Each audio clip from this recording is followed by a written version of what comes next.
ನಾನು ಹೇಮಾ. ಇಲ್ಲಿ ನೋಡಿ ಏನು ತಂದಿದ್ದೀನಿ. ಕೇಕ್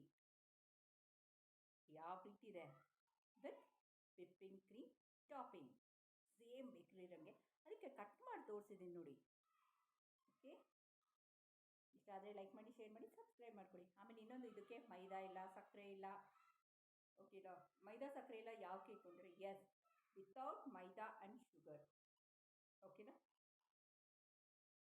ನೋಡಿ ಯಾವ ರೀತಿ ಇದೆ ಅಂತ. ಏನಪ್ಪ ಇದು ಹೇಮಾ, ಮೈದಾ ಇಲ್ಲ, ಸಕ್ಕರೆ ಇಲ್ಲ, ಯಾವ ರೀತಿ ಕೇಕ್ ಮಾಡಿದ್ದಾರೆ ಅಂತ ನೋಡ್ತೀರಾ?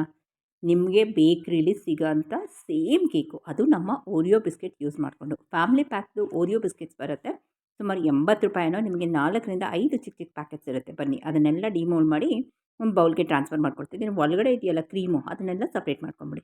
ಇದನ್ನೆಲ್ಲ ಡ್ರೈ ಜಾರ್ಗೆ ಹಾಕ್ಕೊಂಡು ಫೈನ್ ಪೌಡ್ರ್ ಮಾಡ್ಕೊಂಬಿಡಿ. ಸಕ್ಕರೆ ಅವಶ್ಯಕತೆ ಇಲ್ಲ, ನೀವು ಜಾಸ್ತಿ ಸ್ವೀಟ್ ತಿನ್ನೋರಾದರೆ ಇನ್ನೊಂದು 1 ಚಮಚ 2 ಚಮಚ ಸಕ್ಕರೆ ಹಾಕ್ಕೊಳ್ಳಿ.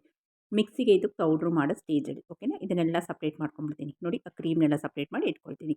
ಈ ಕ್ರೀಮ್ ಸಹ ನಾವು ಉಪಯೋಗಿಸ್ಕೊಳ್ತೀವಿ ನಮ್ಮ ಬೇಕ್ರಿ ಸ್ಟೈಲಿನ ಕೇಕಲ್ಲಿ. ಇದು ವಿಪ್ಪಿಂಗ್ ಕ್ರೀಮ್ ಹಾಕಿ ಮಾಡ್ತಿರೋ ಎಕ್ಸಾಕ್ಟ್ಲಿ ನಿಮಗೆ ಬೇಕ್ರಿಲಿ ಹೆಂಗೆ ಸಿಗುತ್ತೋ ಅದೇ ಥರ ಕೇಕ್ ಮಾಡ್ತಾಯಿದ್ದೀನಿ. ಓಕೆನಾ, ಈ ಕ್ರೀಮ್ಸ್ ಎಲ್ಲ ಸಪ್ರೇಟ್ ಮಾಡಿ ಇಟ್ಕೊಳ್ಳೋಣ. ಇದನ್ನು ಒಂದು ಸುಮಾರು ಒಂದು 40ರಿಂದ 45 ಬಿಸ್ಕೆಟ್ಸ್ ಇರ್ಬೋದು. ನೋಡಿ, ಇದನ್ನೆಲ್ಲ ನಾನು ಪೌಡ್ರ್ ಮಾಡ್ಕೊಳ್ತಾ ಇದ್ದೀನಿ, ಫೈನ್ ಪೌಡ್ರು. ಈ ಸ್ಟೇಜಲ್ಲೇ ನೀವು ಸಕ್ಕರೆ ಹಾಕ್ಕೊಳ್ಳಿ, ನೀವು ಸಕ್ಕರೆ ಜಾಸ್ತಿ ತಿನ್ನೋರಾದರೆ. ಓಕೆನಾ, ಪುಡಿ ಮಾಡಿರೋದನ್ನ ಅದಕ್ಕೆ ಹಾಕ್ಕೊಳ್ತಾ ಇದ್ದೀನಿ. ತುಂಬ ಸಿಂಪಲ್ಲು, ಮೈದಾ ಬೇಡ, ಸಕ್ಕರೆ ಬೇಡ, ನೋ ಫೈರ್ ಅಂತಲೂ ಹೇಳಿದ್ದೀನಿ. ಇದಕ್ಕೆ ನಾನು ಕೊಕ್ಕೋ ಪೌಡ್ರು ಎಕ್ಸ್ಟ್ರಾ ಆ್ಯಡ್ ಮಾಡಿದ್ದೀನಿ. ನೀವು ಬೇಕಿದ್ರೆ ಹಾಕ್ಕೊಳ್ಳಿ, ಇಲ್ಲಾಂದರೆ ಪರವಾಗಿಲ್ಲ. ನಾನು ಡಾರ್ಕಿಶ್ ಬರಲಿ ಅಂತ ಕೊಕ್ಕೋ ಪೌಡ್ರ್ ಹಾಕ್ಕೊಂಡು 1/4 ಚಮಚದಷ್ಟು ಬೇಕಿಂಗ್ ಸೋಡಾ, 1 ಚಮಚದಷ್ಟು ಬೇಕಿಂಗ್ ಪೌಡರ್, 1/4 ಚಮಚ ಅಡುಗೆ ಸೋಡಾ, 1 ಚಮಚ ಬೇಕಿಂಗ್ ಪೌಡ್ರ್, ಯಾವುದಾದ್ರೂ ಕಂಪನಿಗೆ ತೊಗೊಳ್ಳಿ, ಹಾಕ್ಕೊಳ್ಳಿ. ಓಕೆನಾ, ಇದನ್ನು ಒಂದು 2ರಿಂದ 3 ಚಮಚ ಹಾಲು ಹಾಕ್ಕೊಂಡು ನೀವು ಬ್ಯಾಟರ್ ಥರ ಮಾಡ್ಕೊಳ್ಳಿ. ಹಾಲಿಲ್ಲ ಅಂದರೆ ನೀರು ಬರುತ್ತಲ್ಲ, ತಣ್ಣೀರು, ನಾವು ಕುಡಿಯೋ ನೀರು, ಅದನ್ನು ಹಾಕ್ಕೊಂಡು ಮಾಡ್ಬೋದು. ನೀರು ಹಾಕ್ಕೊಂಡ್ರೆ ಶೆಲ್ಫ್ ಲೈಫ್ ಜಾಸ್ತಿ ಇರುತ್ತೆ ಕೇಕ್ಗೆ, ಅದನ್ನು 10 ದಿನ ಬೇಕಾದ್ರೂ ಇಡ್ಬೋದು. ಹಾಲೆಲ್ಲ ಹಾಕ್ಕೊಂಡ್ರೆ 1 ವಾರ ಹಾಗೆ. ಓಕೆನಾ, ಇದು ರೆಡಿ ಇದೆ. ಎಲ್ಲರ ಮನೇಲಿ ಸ್ಟೀಲ್ ಪಾತ್ರೆ ಇರುತ್ತೆ ಅಲ್ವಾ, ಅದಕ್ಕೆ ಸ್ವಲ್ಪ ಎಣ್ಣೆನ ನಾನು ಸವರ್ತಾ ಇದ್ದೀನಿ ಸ್ಟೀಲ್ ಪಾತ್ರೆಗೆ, ಮತ್ತು ಸ್ವಲ್ಪ ಮೈದಾನ ಡಸ್ಟ್ ಮಾಡ್ಕೊಳ್ತಾ ಇದ್ದೀನಿ. ನೋಡಿ, ಈ ಥರ ಡಸ್ಟಿಂಗ್ ಮಾಡ್ಕೊಳ್ಳಿ. OTGನ ಈಗಾಗಲೇ ನಾನು 10 ನಿಮಿಷ ಪ್ರೀ ಹೀಟ್ ಮಾಡಿದ್ದೀನಿ. OTG ಜಾಗದಲ್ಲಿ ನೀವು ಬಾಣಲಿ ಸಹ ಇಡ್ಬೋದು. ಎಂಟಿ ಬಾಣಲಿಗೆ ಇಟ್ಬಿಟ್ಟು ಅದರಲ್ಲೂ ಮಾಡ್ಕೊಳ್ಬೋದು. ಸ್ವಲ್ಪ ಮರಳು ಹಾಕ್ಬಿಟ್ಟು ಅದರಲ್ಲೂ ಮಾಡ್ಕೊಳ್ಬೋದು. ನೋಡಿ, ಈಗ 40 ಬಿಸ್ಕೆಟ್ಗೆ ಸುಮಾರು ಒಂದು 4ರಿಂದ 5 ಜನ ತಿನ್ಬೋದು ಕೇಕು, ಅಷ್ಟು ಚೆನ್ನಾಗಿರುತ್ತೆ. ನೋಡಿ, ಈ ಥರ. ಇದನ್ನು ನಾನು 10 ನಿಮಿಷ ಪ್ರೀ ಹೀಟ್ ಮಾಡಿದ OTGಗೆ ಇಡ್ತಿದ್ದೀನಿ. Another 20 minutes. ಓಕೆ, 250 ಡಿಗ್ರಿ ಸೆಲ್ಸಿಯಸಲ್ಲಿ. ಇಲ್ಲಿ ನಾನು ಟ್ರಾಪಲೈಟ್ ಅವರು ಪ್ರೀಮಿಯಮ್ ವಿಪ್ಪಿಂಗ್ ಕ್ರೀಮ್ ತೊಗೊಂಡಿದ್ದೀನಿ. ಇದು ತಗೊಳ್ಳೋ ಉದ್ದೇಶ ಏನು ಅಂದರೆ, ತುಂಬ ಚೆನ್ನಾಗಿದೆ. ನಾನು ಯಾವುದೋ ಪ್ರೊಮೋ ಗಿಮೋ ಮಾಡ್ತಾಯಿಲ್ಲ, ನಾನು ಯೂಸ್ ಮಾಡೋದು ಬೇಕಿಂಗಿಗೆ ಯೂಸ್ ಮಾಡ್ತಾಯಿದ್ದೀನಿ. ಇದನ್ನು ವಿಪ್ ಮಾಡ್ಕೊಳ್ತಿದ್ದೀನಿ. ಇದು ಫ್ರೀಝರಲ್ಲೇ ಇರಬೇಕು. ವಿಪ್ಪಿಂಗ್ ಕ್ರೀಮು ಫ್ರೀಝರಲ್ಲೇ ಇಟ್ಟರೆ ನಮ್ಗೆ ಈ ಥರ ಕನ್ಸಿಸ್ಟೆನ್ಸಿ ಬರೋದು. ಈಗ ವಿಪ್ ಮಾಡಿಬಿಟ್ಟು ಮತ್ತೆ ಇದನ್ನು ನಾನು ಫ್ರೀಝರ್ಗೆ ಇಡ್ತಾಯಿದ್ದೀನಿ. ಯಾಕೆಂತ ನಾನು ನಿಮ್ಗೆ ಹೇಳ್ತೀನಿ. ಯಾಕೆ 2 ಸಲ ಫ್ರೀಝರಲ್ಲಿ ಇಡ್ತಿದ್ದೀರಾ ವಿಪ್ಪಿಂಗ್ ಕ್ರೀಮ್ ಅನ್ನೋದಕ್ಕೆ. ಆಮೇಲೆ ಫ್ರೆಂಡ್ಸ್, ವಿಪ್ಪಿಂಗ್ ಕ್ರೀಮ್ಗೆ ಯಾವುದೇ ರೀತಿ ಸಕ್ಕರೆ ಆ್ಯಡ್ ಮಾಡಬೇಡಿ, ಯಾಕಂದರೆ ಸಕ್ಕರೆ ಆಲ್ರೆಡಿ ಇರುತ್ತೆ ಅದರಲ್ಲಿ. ನೋಡಿ, ಒಂದು ಟೂತ್ ಪಿಕ್ ಹಾಕಿ ನೋಡ್ತಾ ಇದ್ದೀನಿ ನಮ್ಮ ಕೇಕು ಬೆಂದಿದೆಯೋ ಅಲ್ವಾ ಅಂತ. ಎಸ್, ಪರ್ಫೆಕ್ಟಾಗಿ ಬೆಂದಿದೆ. ಪ್ರೀ ಹೀಟ್ 10 ನಿಮಿಷ ಮಾಡಿ, ಆಮೇಲೆ 15 ನಿಮಿಷ 250 ಡಿಗ್ರಿ ಸೆಲ್ಸಿಯಸಲ್ಲಿ. ನೋಡಿ, ಮುಟ್ಟು ನೋಡಿ. ಎಸ್, ಸೂಪರಾಗಿ ಬೆಂದಿದೆ, ಸ್ಪಾಂಜಿ ಆಗಿದೆ. ಇದು ನಾನು ಒಂದು ತಟ್ಟೆ ಒಳಗೆ ತಣ್ಣೀರು ಇಟ್ಬಿಟ್ಟು ಆರಕ್ಕಿಟ್ಟಿದ್ದೀನಿ, ಬೇಗ ತೆಗಿಬೋದು, ವೀಡಿಯೋ ಮಾಡ್ಬೋದು ಅಂತ. ಸೊ ನಿಮ್ಗೆ ಅರ್ಜೆಂಟಾಗಿ ಕೇಕ್ ತಿನ್ನೋದಿದ್ರೆ ಈ ಥರ ಟಿಪ್ ಫಾಲೋ ಮಾಡಿ. ಒಂದು ತಣ್ಣೀರಲ್ಲಿ ಇದನ್ನು ಇಟ್ಬಿಟ್ಟು ಅದನ್ನು ಡಿಮೋಲ್ಡ್ ಮಾಡ್ಕೊಳ್ಳಿ. ಈ ಥರ ಆದಷ್ಟು ಸ್ಲೋ ಆಗಿ ಮಾಡಿ. ಕೇಕ್ ಕಟ್ಟಾದರೆ ಮಾತ್ರ ತುಂಬ ಕಷ್ಟ. ಅಕಸ್ಮಾತ್ ನೀವು ಡಿಮೋಲ್ಡ್ ಮಾಡಬೇಕಾದ್ರೆ ಇನ್ನೂ ಸ್ವಲ್ಪ ಬಿಸಿ ಇತ್ತು ಅಂದರೆ ಡೈರೆಕ್ಟಾಗಿ ಫ್ರಿಜ್ಜಲ್ಲಿ ಇಟ್ಬಿಡಿ, ಒಂದು ಪ್ಲೇಟಲ್ಲಿ ಇಟ್ಬಿಟ್ಟು, ಅಥವಾ ಈ ಬೌಲಲ್ಲೇ ಫ್ರಿಜ್ಜಲ್ಲಿ ಇಟ್ಬಿಡಿ.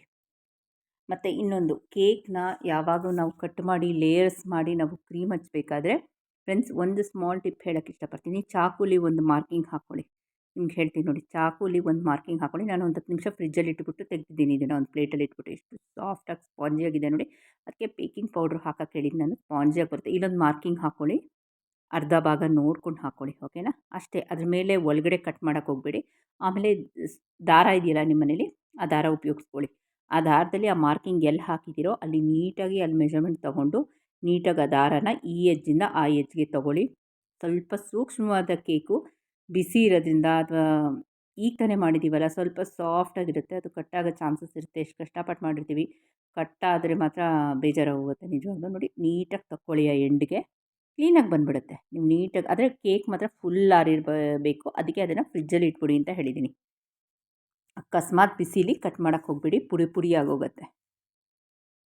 ಸೊ ಈ ಥರ ನೋಡಿ ಕಟ್ ಮಾಡಿಕೊಂಡ್ರೆ ಇದಾರ್ದಿಂದ ನೀವು ಚಾಕುಲ್ ಮಾಡೋಕ್ಕೆ ಹೋಗ್ತೀನಿ ಅಂದರೆ ಅದು ಪುಡಿ ಆಗೋ ಚಾನ್ಸಸ್ ಇರುತ್ತೆ ಸೆಂಟ್ರಲ್ಲಿ. ಸೊ ಕ್ಲೀನಾಗಿ ಬರೋಲ್ಲ. ಈ ಥರ ತುಂಬ ಸಾಫ್ಟಾಗಿರುತ್ತೆ. ಎರಡು ನೋಡಿ ನೀಟಾಗಿ ಬಂದುಬಿಡುತ್ತೆ ನಮಗೆ. ಇಲ್ಲಿ ಸ್ವಲ್ಪ ನೀರನ್ನ ಸ್ಪ್ರೆಡ್ ಮಾಡ್ಕೊಳ್ಳಿ. ಒಂದು 2-3 ಡ್ರಾಪ್ಸಷ್ಟು ನೀರು ಹಾಕ್ಕೊಂಡು ನೋಡಿ ಇದನ್ನೊಂದು ಪ್ಲೇಟಲ್ಲಿ ಇಟ್ಕೊಳ್ತೀನಿ.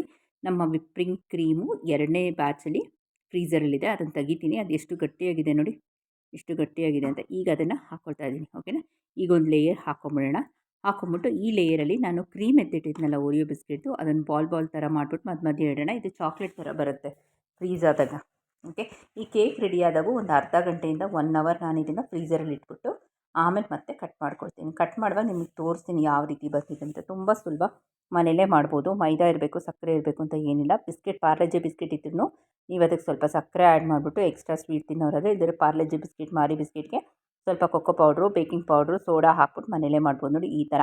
ಪ್ಯಾಲೆಟ್ ನೈಫೇ ಬೇಕು ಅಂತ ಏನೂ ಇಲ್ಲ. ನಾರ್ಮಲ್ ತರಕಾರಿ ಹೆಚ್ಚೋ ಚಾಕುನು ನಾವು ಮಾಡ್ಬೋದು. ನೋಡಿ ಈ ಥರ ಎಲ್ಲನೂ ಹಾಕ್ಬಿಟ್ಟು ಇದನ್ನು ಫ್ರೀಝರಲ್ಲಿ ಇಡಬೇಕು 1 ಅವರ್. ಮಿನಿಮಮ್ 1 ಅವರ್, ಮ್ಯಾಕ್ಸಿಮಮ್ ಎಷ್ಟಾದರೂ ಇಡಿ. ಸ್ವಲ್ಪ ಜೆಮ್ಸ್ ಹಾಕಿ ಅಲಂಕಾರ ಮಾಡ್ತಾಯಿದ್ದೀನಿ. ವೇಫರ್ಸ್ ಇದ್ದರೆ ಹಾಕ್ಕೊಳ್ಳಿ. ಸ್ವಲ್ಪ ಚಾಕ್ಲೇಟ್ ಗ್ರೇಟೆಡ್ ಹಾಕ್ಕೊಳ್ಳಿ. ಸ್ವಲ್ಪ ಚಾಕ್ಲೇಟ್ ಬಿಸ್ಕೆಟ್ಸ್ನ ಪುಡಿ ಮಾಡಿ ಹಾಕ್ಕೊಳ್ಳಿ.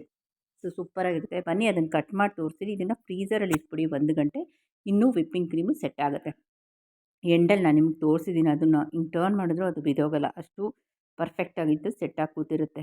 ನೋಡಿ ಈ ಥರ ತೆಗೆದು ತೋರಿಸ್ತಾ ಇದ್ದೀನಿ. ನಾನು ಹೇಳಿದೆ 1 ಅವರ್ ಇಟ್ಟಿದ್ದೀನಿ. ಇನ್ನೂ ಒಂದು 2 ಅವರ್ಸ್ ಇಡಬೇಕು ಇದು ಪರ್ಫೆಕ್ಟಾಗಿ ಸೆಟ್ ಆಗಬೇಕು ಅಂದರೆ. ನೋಡಿ ಈ ಥರ ಬರುತ್ತೆ.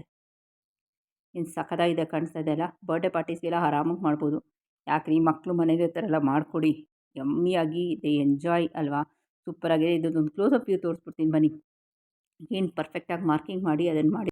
ಪರ್ಫೆಕ್ಟ್ ಮಾರ್ಕಿಂಗ್ ಇದೆ ನೋಡಿ. ಹೊಸಬ್ರು ಯಾರಾದರೂ ಫಸ್ಟ್ ಟೈಮ್ ನನ್ನ ಚಾನಲ್ನ ವಿಸಿಟ್ ಮಾಡಿದ್ದೆ ದಯವಿಟ್ಟು ಆಲ್ ಅಂತ ಸಬ್ಸ್ಕ್ರಿಪ್ಷನ್ ಕೊಡಿ ಅಂತ. ಇಂಥ ಈಸಿ ರೆಸಿಪಿ ನಿಮ್ಮ ಮನೇಲಿ ಟ್ರೈ ಮಾಡಿ. Thank you for watching.